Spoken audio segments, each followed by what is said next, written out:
యుద్ధం కదా అది ఇంకా కర్ణుడికి. అయినప్పుడు అప్పుడు కూడా ఆ మాట పడిన తరువాత అది సత్యమే కావచ్చు, నేను కాదన్నా. భీష్ముడు అసత్యం చెప్పాడనో ద్రోణుడు అసత్యం చెప్పాడనో నేను అంటలేదు. కానీ అది కర్ణుడికి ఆవేశ కారణమైంది. ఇక్కడ ఆవేశం చూపించాలా?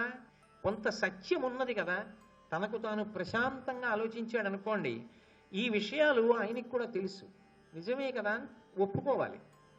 కానీ ఆ సమయానికి ఆయన అలా అంగీకరించలేకపోయాడు. అంగీకరించలేక ఆగ్రహంతో మాట్లాడడం మొదలుపెట్టాడు. ఒంటమిని లేని యొంటర మింటరములు పల్కుటుచితమే అర్ధరధుండంటినను ఏమి తక్కువ గంటి చెప్పుమా దీన నీవు కన్నది కలదే. సర్వసైన్యాధిపత్యంలో భీష్మాచార్యులు వారు ఉన్నారు కాబట్టి ఆయన వంక తిరిగి అన్నాడు, కేవలము పగతో మాట్లాడుతున్నావు. ఏమిటి భీష్ముడికి పగ అంటే, కర్ణుడి దృష్టిలో రెండు కారణముల వలన పగ. దుర్యోధనుడికి తాను దగ్గర, ఉండవలసినంత దగ్గర భీష్ముడు కాదు. అన్ని విషయాలకి దుర్యోధనుడు కర్ణుడిని సంప్రదిస్తాడు, భీష్ముడిని సంప్రదించాడు. రాజు నాకు సన్నిహితుడని నీకు పగ. రెండవ పగ ఏమిటి? నీ దృష్టిలో అందరూ నీకు మనవలం, నా దృష్టిలో నా ప్రభువు గెలవాలన్నది నా కోరిక. నీకు నీ మనవలందరూ బాగుండాలి కాబట్టి సంధి జరగాలని ఉంటుంది.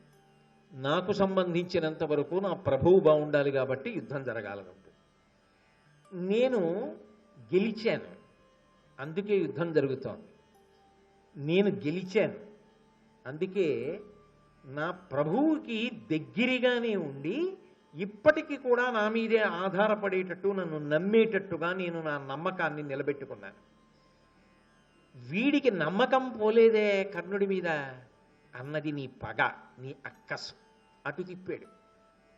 అటు తిప్పి ఒంటమిని లేని యొంటర మింటరములు పల్కుటుచితమే, ఈ పగ నీ మనసులో పెట్టుకున్నావు. పెట్టుకుని అనుచితమైనటువంటి వాక్యములను మాట్లాడుతున్నావు. నేను అర్ధరథుణ్ణి అంటున్నావు. అర్ధరథుండంటినను ఏమి తక్కువ గంటి చెప్పుమా. నేను అర్ధరథుణ్ణి అనడానికి నాకేం తక్కువ చెప్పలేదా భీష్ముడు? చెప్పాడుగా. ఏం తక్కువో చెప్పు అనే కన్నా నువ్వు చెప్పిన తక్కువ తక్కువ కాదని చెప్పమనండి, చెప్పగలరా? ఆయన చెప్పలేడు. ప్రసంగము ఆవేశపూరితము కాబట్టి ఏమి తక్కువ గంటి చెప్పుమా దీన నీవు కన్నది కలదే. దీని వలన నీకు ఏ ప్రయోజనం వస్తుంది? దానికి బయలుదేరే ముందు కర్ణుడు అర్ధరథుడు అన్నావు. దీని వలన ఏమైనా ప్రయోజనం జరుగుతుందా? కొత్తగా యుద్ధానికి ప్రయోజనం ఉంటుందా? ఏముండదు. కానీ నీకు మనసులో మాత్రం ఒక అజ్ఞాతమైనటువంటి కోరిక ఉంది. ఏమిటంటే, అమ్మ అలాగా అని దుర్యోధనుడు ఏమైనా మారిపోయి అర్ధరాజ్యం ఇచ్చేస్తాడేమో పాండవులకి. అంతకన్నా ఇంకేమైనా ఉందా? అంటే భీష్ముని యొక్క ప్రసంగమునకు కొన్ని కొన్ని అపోహలను అడ్డే ప్రయత్నం చేస్తున్నాడు ఆయన. చేసి నొవబలుకుదు సభలోన జివ్వకొల్లకేను గురుపతి చూచి సహించిపోదు. సురనదీపుత్ర విను నాకు చూడ అర్ధరథుడవగుదీవు లావు బీరంబునరయ. ఎంత పెద్ద మాట అనేశాడంటే, ఆవేశం మనిషి చేత ఎంత మాట అయినా అనిపిస్తుంది కదూ.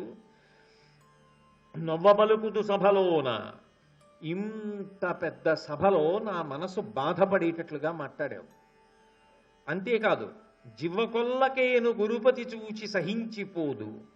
నిజానికి ఈ తారతమ్యం చెప్పి సర్వసైన్యాధ్యక్షంలో ఉన్నావే, నిన్నిక్కడే ముక్కల కింద కొట్టేద్దను, నిన్నిక్కడే ఓడించేద్దను.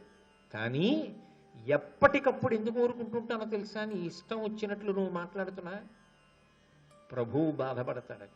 యుద్ధానికి వెళ్లే ముందు భీష్ముడిని నేనేమైనా చేసేస్తే ఇప్పుడే సర్వసైన్యాధిపతిని చెయ్యగానే నా పక్షంలో వాడే పడగొట్టేశాడు అని బాధపడతాడని వదిలేస్తున్నా.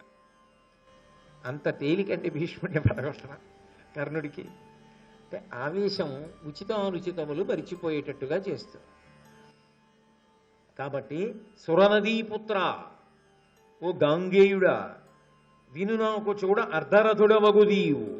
అసలు నిజంగా చెప్పాలంటే నేను చెప్తున్నా, ఎవరి శక్తి ఉంటో తెలియక ప్రభువు నీకు సర్వసైన్యాధ్యక్షం కట్టబెట్టాడేమో, కానీ నువ్వే అర్ధరథుడివి. లావు బీరంబునరయ, నీ శక్తిని దృష్టిలో పెట్టుకున్నా, నీ పరాక్రమం దృష్టిలో పెట్టుకున్నా నువ్వు అర్ధరథుడవే, నువ్వు అతిరథుడు కావు. ఎవరు? ఏ భీష్ముడు? ఆయన చరిత్ర ఏమిటి? ఆయన చేసిన యుద్ధం ఏమిటి? ఆయన ముందు ఎవరు నిలబడ్డారు? ఆయనకి విద్య నేర్పినటువంటి పరశురాముడు నిలబడలేకపోయాడు ఆయన ముందు. ఆ పరశురాముడి చేత శాపోపహతుడై అస్త్రములను పోగొట్టుకున్నాడు. బాధాకరమైన విషయమైన సత్యమది. అంబని తీసుకొచ్చినప్పుడు అందరు రాజులను ఓడించినవాడు భీష్ముడు. పైగా స్వచ్ఛంద మరణము వరమున్నవాడు భీష్ముడు. ఇంత బలవంతుడు. ఇటువంటి వాణ్ణి అసలు నీ లావు బీరము దృష్టిలో పెట్టుకుంటే, నీ శక్తిని పరాక్రమాన్ని దృష్టిలో పెట్టుకుంటే నువ్వే అర్ధరథుడవు. సర్వసైన్యాధిపతి అన్నవాడికి ఉండవలసిన మొదటి లక్షణం ఏమిటి? ఎంతమంది ఉండనివ్వండి సైన్యం, ఒకటి ఉడత ఉంటుంది, ఒకటి చీమ ఉంటుంది, ఒకటి కప్పు ఉంటుంది, ఒకటి కోతి ఉంటుంది. అంటే నా ఉద్దేశ్యం ఏమిటంటే బలాబలముల యందు తారతమ్యములు ఉంటాయి. అందరూ ఒక బలం ఉన్న వాళ్ళు ఉండరుగా. కానీ అందరినీ కలుపుకుని అందరి చేత ఎవరు ఏ పని చెయ్యగలరో అది చేయించుకుని కార్యములు సాధించిన వాడు సర్వసైన్యాధ్యక్షుడు. అది తెలిసి ఉండాలి. అందరినీ కలుపుకోవాలి. అది నిరూపణం చేసుకోవాలి. ఆ శక్తి ఉందని నిరూపణం చేసుకోవాలి. నువ్వేం చేశావు? కర్జము తప్పే నీ ఎదుర కష్టపు మాటలకేలయోర్తురు, ఈ దుర్జనుడైన శాంతనవు దొర్బలమీటిది, ఈతడొక్కడున్ వర్జితుడైననేమి, నృపవర్గము కుందుట యొటబాయునే, అర్జున పక్షపాతి ఇతడాలము మీకుని చెయ్యడుంజుమి. దుర్యోధనుడితో అంటున్నాడు, కర్జము తప్పే, కార్యమంతా పాడైపోయింది ఇలాంటి వాడికి సర్వసైన్యాధ్యక్షం ఇస్తే. నీ ఎదుర కష్టపు మాటలకేలయోర్తురు, ఈ దుర్జనుడైన శాంతనవు దొర్బలమేటిది. నీ ఎదురుగుండానే ఓ దుర్యోధన, వాడు అతిరథుడు, వీడు అర్ధరథుడు, వీడు సమరథుడు, వీడు అతిరథుడు, ఇలా విడదీసి మాట్లాడుతుంటే నిజంగా శక్తి ఉన్నవాడు కూడా ఏమనుకుంటాడు? నన్ను అలా అన్నాడు కదా, ఇంకా నేను ఎందుకు వెళ్ళాలి యుద్ధానికి అనుకుంటాడు. పాడైపోయిందా యుద్ధం? ఎవరు చెప్పన్నారు ఇవన్నీ? ఈయనకి సర్వసైన్యాధ్యక్షం ఏమిటి? ఈయనకి అసలు అటువంటి పదవిలో కూర్చోబెట్టి అందరినీ కలుపుకుని యుద్ధానికి తీసుకెళ్లమండం ఏమిటి?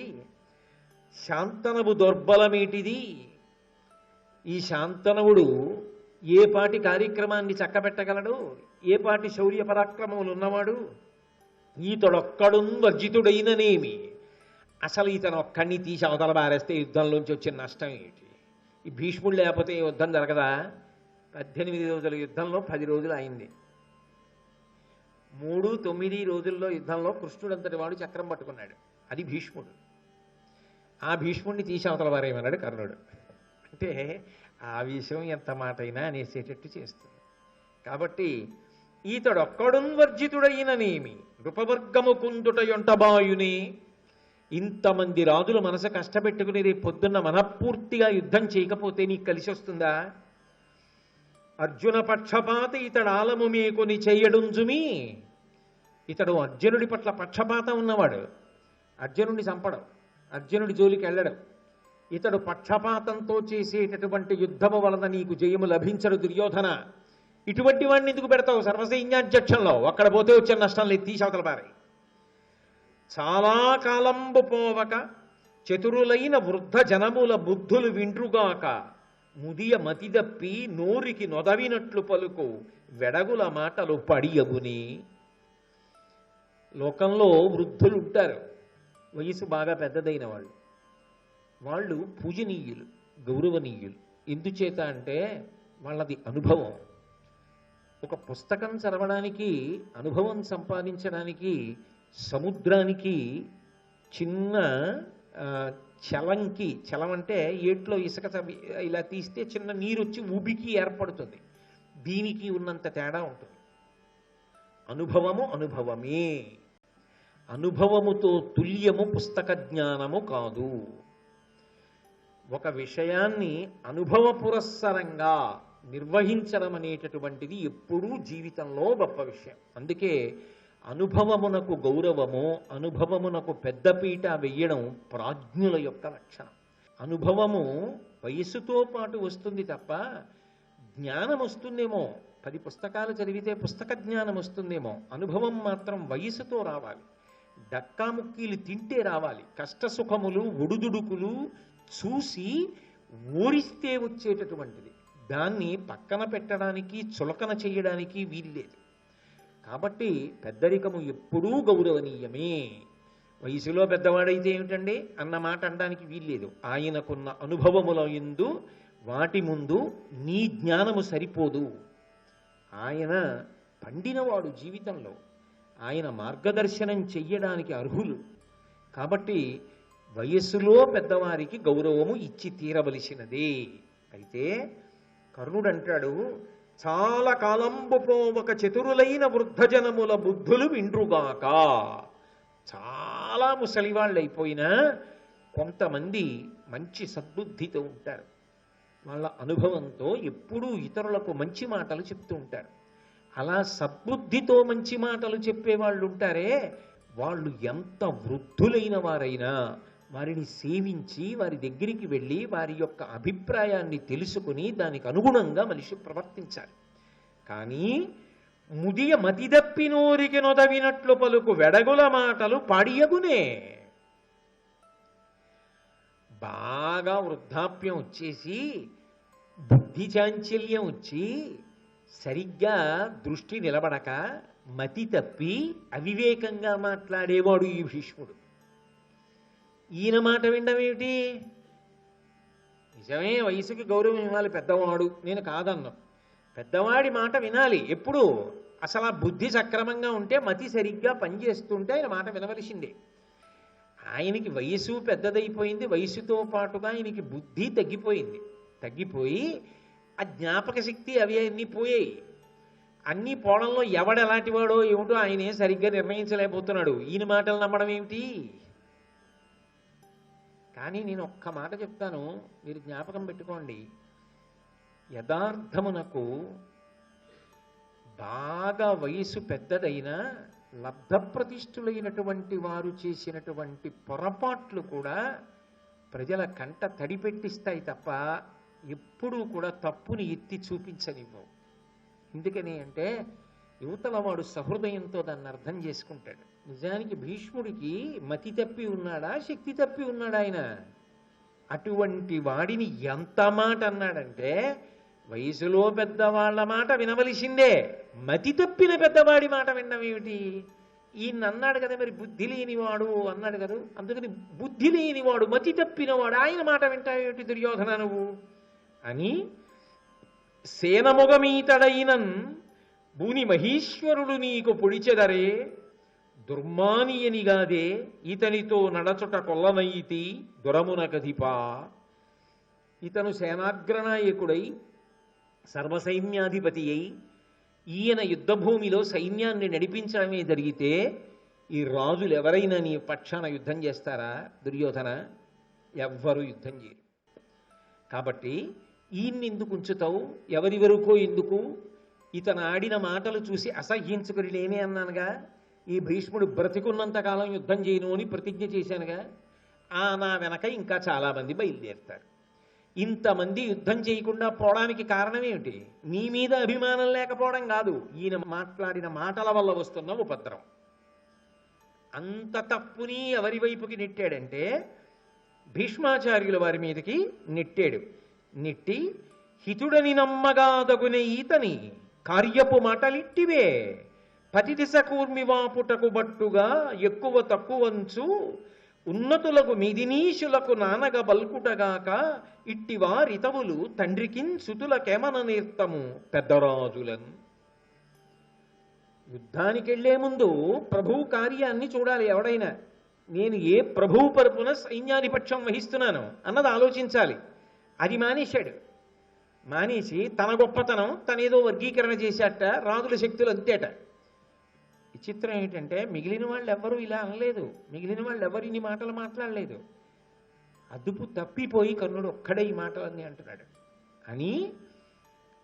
ఇలా ఏ సైన్యాన్ని నడిపించాలో ఆ సైన్యంలోనే అభిప్రాయ భేదాలు ఏర్పడేటట్టుగా ప్రవర్తించినటువంటి ఇటువంటి భీష్ముడిని సర్వసైన్యాధిపతిని చేసుకున్న నిన్ను నీ తండ్రిని అనాలి.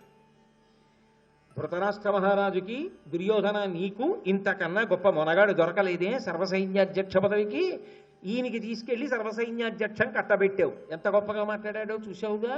ఇక ఎక్కడి నుంచి వస్తుంది గెలుపు రమ్మంటే, ఇలాంటి వాడు సర్వసైన్యాధ్యక్షంలో ఉంటే అన్నాడు.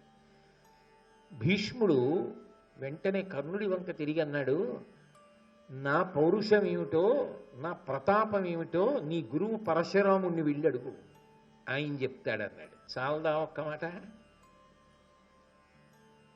గురువుగారు కదా నీకు విద్య నేర్పాడు.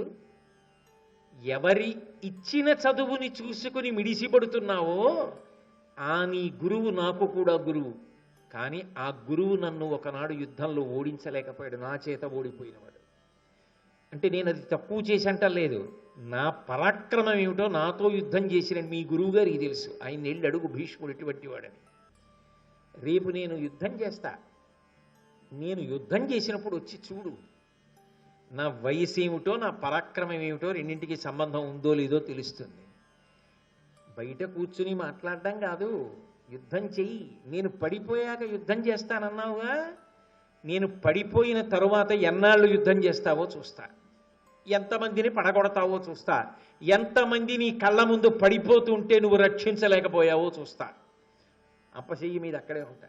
ఎందుకనంటే నేను పడిపోయినా నేను శరీరం వదలాలనుకునే వరకు వదలను, అన్నీ వింటూ ఉంటా. కాబట్టి నువ్వు ఎంత యుద్ధం చేస్తావో నాకు తెలియనిది కాదు. కాబట్టి ఇప్పుడు మాటలు ఎందుకు, ఎదర చర్యలే ఉన్నాయిగా, అప్పుడు లెక్క తేల్చుకుందాంలే అన్నాడు. నిజానికి భీష్మ హృదయాన్ని పట్టుకుని ఉంటే కర్ణుడు ఇంత తొందరపడిపోయేవాడా అన్నది అనుమానం. ఎందుకంటే మళ్ళీ ఇంకొకసారి మాట్లాడతాడు భీష్ముడు కర్ణుడి గురించి.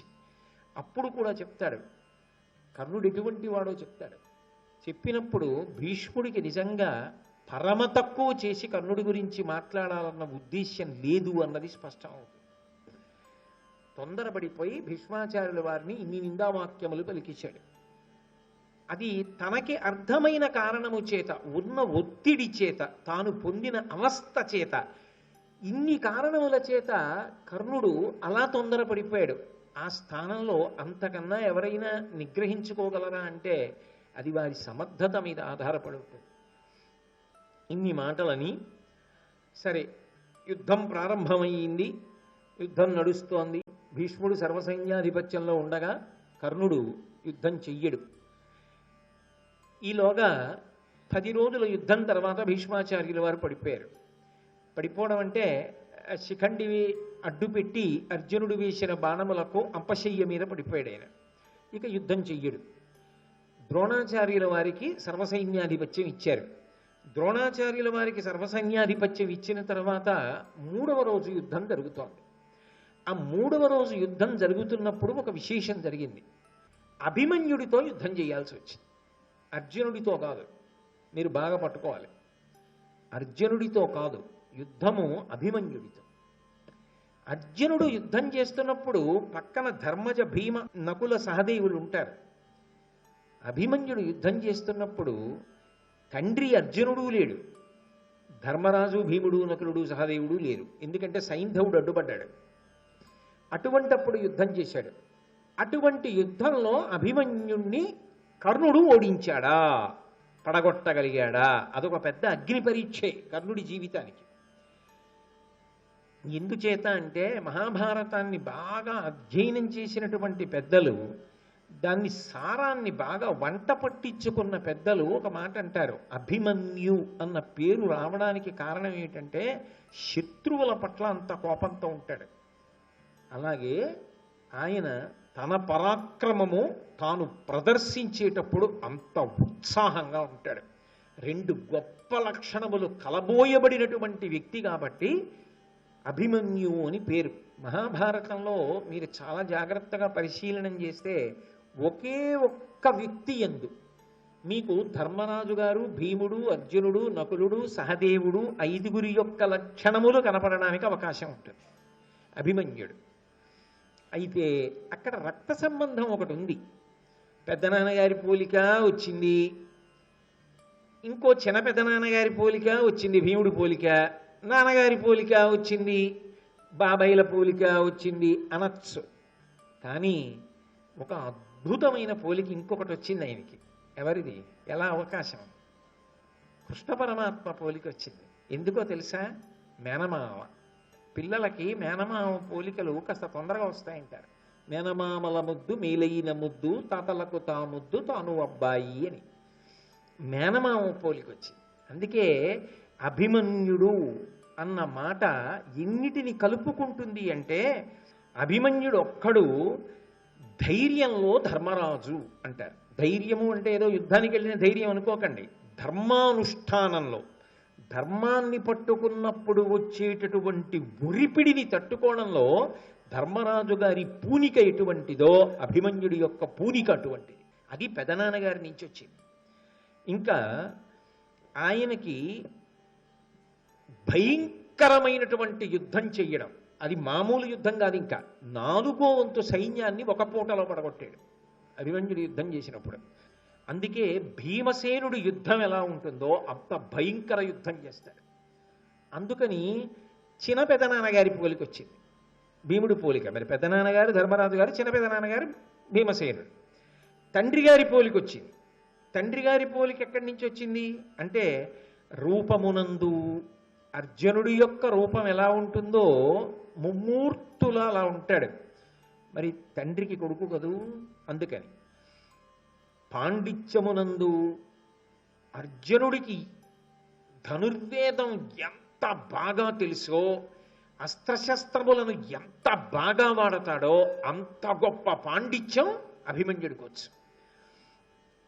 దానితో పాటుగా పరాక్రమమునందు విజృంభించి శత్రువుల్ని పడగొట్టడంలో, ఆ పరాక్రమమునందు ఈ మూడిటి యందు అర్జునుడి యొక్క పోలికొచ్చింది. వినయానికి మారుపేరుగా నకుల సహదేవుల యొక్క పోలికొచ్చింది, బాబయ్యల పోలికొచ్చింది. ఇక పవిత్రమైనటువంటి హృదయంతో ఉండడంలో, ఎప్పుడు హృదయమునందు పవిత్రత చెక్కు చెదరకుండా ఉండడంలో మేనమావ పోలికొచ్చింది. అందుకే మహాభారతంలో అభిమన్యుడు ఒక పెద్ద మెరుపు. ఇన్ని పోలికలు ఉప పాండవుల్లో కూడా ఎవరికి రాల. అందరి ఉత్తమ గుణాలు పుచ్చుకున్నాడు, అంత గొప్పవాడు. అటువంటి అభిమన్యుడు యుద్ధానికి వచ్చాడు. ఎందుకు వచ్చాడు? అది కూడా ఒక ఆశ్చర్యం. 3వ రోజు అర్జునుడు దూరంగా ఉన్నాడని తెలిసే పద్మవ్యూహాన్ని రచించాడు గురుడు ద్రోణాచార్యుల వారు. పద్మవ్యూహంలోకి ప్రవేశించడం ధర్మరాజుకి కానీ, భీముడికి కానీ, నకులుడికి కానీ, సహదేవుడికి కానీ ఎవ్వరికీ తెలియదు. అది తెలిసున్నది ఎవరికి? నలుగురికి తెలుసు. 1 శ్రీకృష్ణ పరమాత్మకి తెలుసు, 2 అర్జునుడికి తెలుసు, 3 కృష్ణుని యొక్క కుమారుడు ప్రద్యుమ్నుడికి తెలుసు, 4 అర్జునుడి దగ్గర ఉపదేశం పొందాడు కాబట్టి అభిమన్యుడికి తెలుసు. అభిమన్యుడు లోపలికి వెళ్ళగలడు కానీ బయటికి రావడం రాదు. ఎలా పద్మవ్యూహాన్ని భేదించడం? అర్జునుడు దూరంగా ఉన్నాడు యుద్ధంలో. అందుకని ధర్మరాజు అభిమన్యుడిని అడిగాడు, నాయనా నిన్ను పంపకూడదు పిల్లవాడివి, కానీ పద్మవ్యూహాన్ని భేదించగలవా అన్నాడు. అబ్బా పెద్దనాన్నగారు, ఎన్నాళ్ళకండి ఇంత గొప్ప అవకాశం? ఇవాళ నా ప్రతాపం విని మా నాన్నగారు పొంగిపోవాలి, నా ప్రతాపం చూసి గురువుగారు పరవశించిపోవాలి ద్రోణాచార్యుల వారు. అలా యుద్ధం చేస్తా. బయటికి రావడం రాదు, కానీ లోపలికి వెళ్ళిన తర్వాత ఎందుకు రాను? పిరికితనం లేదు ఆయనకి. ఇంతమందిని పడగొట్టొస్తా కాబట్టి పద్మవ్యూహాన్ని భేదిస్తానని బయలుదేరాడు. ఆయన పద్మవ్యూహంలోకి వెళ్లే ముందు ధర్మరాజు గారు ఏమనుకున్నాడంటే, నేను భీముడు, నకులుడు, సహదేవుడు వెంట ఉంటాం కాబట్టి పిల్లవాడికి ఆపద రాదనుకున్నాడు. కానీ సైంధవుడు అడ్డుపడ్డాడు. వీళ్ళు 4 రాలేకపోయారు. కానీ చిత్సరపిడుగై ఆ రోజున అభిమన్యుడు భయంకరమైనటువంటి యుద్ధం చేశాడు. ఆ యుద్ధంలో అభిమన్యుడిని పడగొట్టాలి అని చెప్పి కర్ణుడు ఎదురొచ్చాడు. అభిమన్యుడు నవ్వి ప్రయోగించినటువంటి ఒక బాణం శరీరాన్ని తూట్లు పొడుస్తూ యువతల వైపు నుంచి దిగి అవతల వైపు నుంచి బయటికి వచ్చి భూమిలో దిగింది. అటువంటి బాణం వేశాడు. కర్ణుడు అభిమన్యుడికి ఎదురు నిలబడలేక యుద్ధభూమిని విడిచిపెట్టి పారిపోయాడు. ద్రోణుడు అన్న మాటకు అబద్ధం ఎక్కడుంది? యుద్ధభూమిని విడిచిపెట్టి పారిపోయాడు. భీష్ముడు అన్న మాటకి దోషం ఎక్కడుంది? ఎందుకని అంటే ఉండవలసినటువంటి రక్షణ, ఉండవలసినటువంటి అస్త్రశక్తి లోపించాయి కర్ణుని యందు. అభిమన్యుణ్ణే నెగ్గలేనివాడు అర్జునుణ్ణి ఎక్కడ నెగ్గుతాడు? అదొక అగ్ని పరీక్ష ఆయన జీవితంలో. పక్కకి వెళ్ళిపోయాడు. కానీ చెలరేగిపోయాడు అభిమన్యుడు ఆ రోజున. శల్యుడు ఆయన ధాటికి తట్టుకోలేక మూర్ఛపోయాడు. అసలు సైన్యం కాకావికలై యుద్ధభూమిని విడిచిపెట్టి 4 దిక్కులా పారిపోయింది. అటువంటి సమయంలో అడ్డొచ్చినటువంటి శల్యుడి తమ్ముణ్ణి చంపేశాడు. కర్ణుడి తమ్ముణ్ణి కర్ణుడి ఎదురుగుండా చంపేశాడు. తన తమ్ముణ్ణి అర్జునుడి కొడుకు చేతిలోంచి రక్షించుకోలేకపోయాడు. అభిమన్యుడు చంపేశాడు కర్ణుడి తమ్ముణ్ణి, కర్ణుడి కంటే ఎదురుగుండాని. కర్ణుడి తమ్ముడు చచ్చిపోయాడు. వసాతిరాజు అనబడేటటువంటి ఆయన్ని చంపాడు. దుర్యోధనుడి కొడుకు లక్ష్మణ కుమారుణ్ణి చంపాడు. ఎవరు? ఒక్కడే. ఇంతమంది వైరివీరులు ఒక్క అభిమన్యుడే యుద్ధం చేస్తున్నాడు. 4వ వంతు సైన్యాన్ని చంపేశాడు. చంపి చిచ్చరపిడుగై యుద్ధం చేస్తున్నాడు. చిట్ట చివరికి బృహద్బలుడు అనబడేటటువంటి రాజుతో యుద్ధం జరిగింది. ఆ బృహద్బలుణ్ణి చంపాడు. ఇక ఈయన్ని ఆపడం ఎవరికి సాధ్యం కాదు అని అనుమానం వచ్చింది. కర్ణుడు వచ్చాడు యుద్ధానికి మళ్ళీ, రెండో మాట. మళ్ళీ ఓడిపోయాడు అభిమన్యుడి చేతిలో. శ్రీ ఉమామహేశ్వర పరబ్రహ్మార్పణమస్తు. స్వస్తి.